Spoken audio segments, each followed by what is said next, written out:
Hello friends, কেমন আছো সবাই? আশা করি ভালো আছো। আর আমিও ভালো আছি। রিমাস ব্লগের আর নতুন ভিডিওতে তোমাদের সবাইকে ওয়েলকাম। তো এখন সন্ধ্যেবেলা সন্ধ্যে দিয়ে চলে এলাম রান্নাঘরে। কী করতে বলো তো? দেখেই নিয়েছো, তালের ফুরুলি।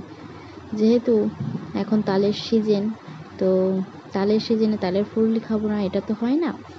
তো তালের আমি অন্য কোনো কিছু খেতে ভালোবাসি, মানে রুটি বলো, লুচি বলো, পোড়া পিঠে বলো, এগুলো খেতে ভালোবাসি না। আমার তালের এই ফুরুলিটাই ভালো লাগে, বা বোড়া যেগুলো মানে ফুরুলি, এটাই ভালো লাগে। তো প্রথমে করেছিলাম ঠাকুরের জন্য, একটু গোপালের জন্য করে, গোপালকে নিবেদন করে নিয়ে এটা নিজেদের জন্য করছে আর কি।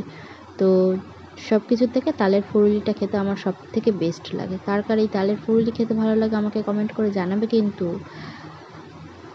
অল্প ভাজা হয়েছে আর এই ভাজা চলছে, এখনও অনেকটাই আছে। সবে তো অল্প ভাজা হয়েছে, এখনও অনেকটাই আছে বলতে গেলে।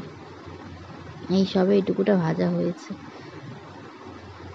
কার কার এই তালের ফুরুলি খেতে ভালো লাগে কমেন্ট করবে আমাকে। তো ভিডিওটা এই পর্যন্ত। কেমন লাগলো?